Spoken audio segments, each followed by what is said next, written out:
çfarë kuptimi do të kishte të bëhen seanca dhe vazhdimisht të mos kemi rezultate. Seancën kur këtë marrëveshje do të ketë. A e dini që është një kufizim 48 orësh, një kufi?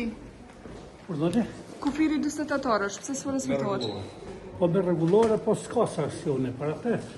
Më mirë është me pas një marrëveshje që zgjidhet problemi se sa ne e dim që me 28 orë majtën 57 seanca dhe nuk sollën kur gjon 3. Çfarë kuptimi do të kishte të bëhen seanca dhe vazhdimisht të mos kemi rezultate. Pra pas sanksione nuk respektohet një rregull. Jo, nuk është puna që se nuk respektohet, po domi kështu është më i madh.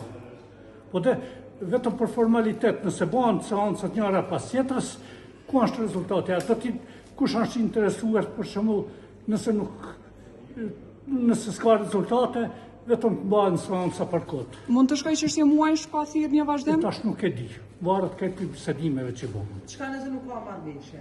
Nëse nuk ka marrëveshje, nëse njerëzit ngulin kamb, me dhunë kërkan s'mund ta detyrosh, po nëse qysh po deklarohen, nëse janë për zgjidhje, do të sjellin arsyes edhe ta gjenin një marrëveshje, edhe shumë lehtë pastaj kriza do të kalojë.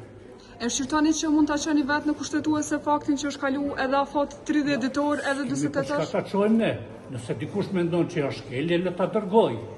Si të themi askujt ta dërgoj, as kemi pse ta dërgojmë. Po duhet bën përpjekje për një marrëveshje, për një zgjidhje, jo për formalitete.